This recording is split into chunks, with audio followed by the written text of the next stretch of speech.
it's important for us to remember, as Alex just pointed out, and I've actually felt very similarly, a lot of us don't learn like the language we're supposed to learn to be able to be expressive with other people, particularly with our own family members. So it's no wonder that, to his point, we end up bottling everything up and we don't have nowhere for it to go. And it's very destructive in our lives because we end up taking it out on other people, or we can end up focusing it within, which is not particularly helpful because we don't resolve anything. That doesn't benefit us in any way, shape, or form.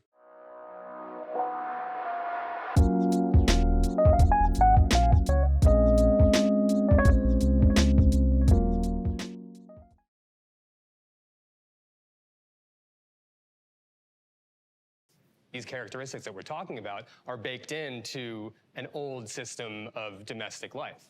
I think that's actually where we get toxic masculinity. Like, none of us can really describe what it is, but we can see it when it happens. So we learn it, right? Yeah. This is something we learned from the world. It's something we learned from like TV and shit, and it's maybe something we learned from our dads too.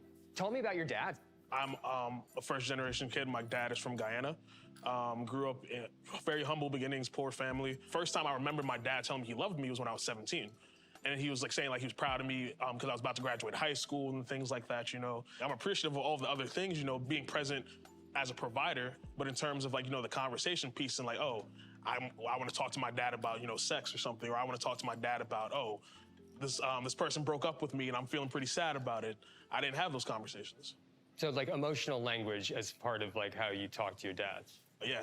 And my definition of manhood came solely from my relationship with God. It didn't come from my father. It didn't come from the good influences around me. Is God a man? Yeah, and God is a man. He is. God is a father, and he's a good father. He's a perfect father. And so I think there is a clear definition of manhood where I guess that's where I diverge from everyone else in the room. I believe manhood is clearly defined by God. It is the perfect example of what a man should be. Christian, I see you nodding your head. I grew up in a divorced home. When you do grow up in a broken home and you don't have a father in the home, you recognize how important sort of both males and females are in raising a child and being in the home. There's a balance between, you know, masculine energy and feminine energy. Absolutely. And I feel like there's both within everybody. And so there's a balance that with masculine energy in itself that I think a lot of people have trouble trying to like reconcile within themselves. Like, yes, being a man, you work hard, you take care of your people, but you gotta be able to have that emotional side too, which is where the feminine energy comes in.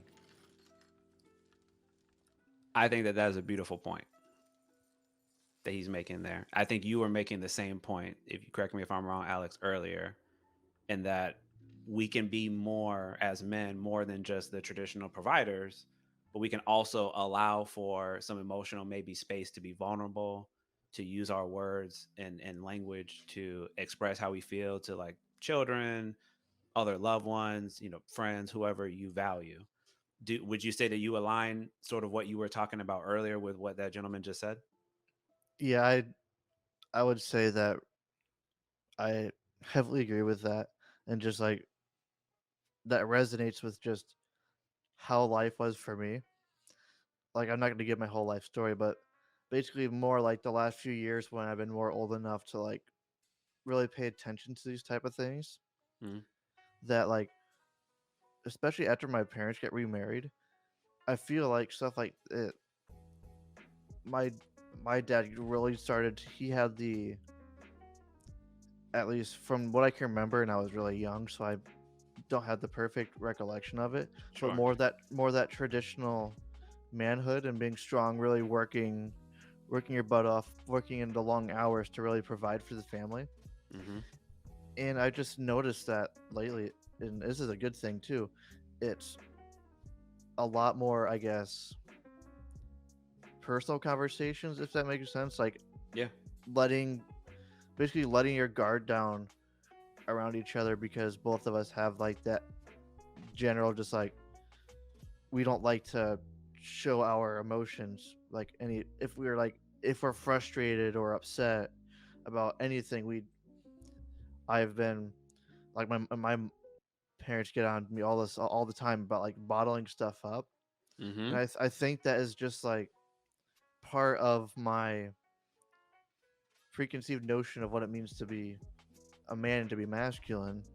Yes. And part of that is like the whole bottling up is very deconstructive. It's not good for you. And Oh, yeah. I recognize that I shouldn't do it. And that is something like I personally still work on to this day, is I just not like letting frustrations build up and finding some form of outlet to get that out, whether it's like going out and working out and being a more physical method, Mhm. or just like talking it out to somebody. Absolutely. And I appreciate you for sharing that, man. Do me a favor real quick in the audience. Remind us how old you are. Oh, I'm 21. Okay. I'm asking that because I want to make a point. So, for those of us that are particularly are at Alex's age, or even any of the gentlemen that are on the panel right now, it's important for us to remember, as Alex just pointed out, and I've actually felt very similarly, a lot of us don't learn like the language we're supposed to learn to be able to be expressive with other people, particularly with our own family members. So it's no wonder that, to his point, we end up bottling everything up and we don't have nowhere for it to go. And it's very destructive in our lives because we end up taking it out on other people, or we can end up focusing it within, which is not particularly helpful because we don't resolve anything. That doesn't benefit us in any way, shape, or form. So I just wanted to make that point because so many of us don't understand that in and of itself is not helpful for our mind and in our hearts, and not letting a lot of these things out or finding a creative or personal outlet to share that with people. If we don't learn how to do that sooner than later, like your age, Alex, when you get my age, mid 30s, it gets more difficult. And if you get even older, it can feel, not actually, but it can feel almost impossible. So we want to tackle these things much sooner and not let them get to this point.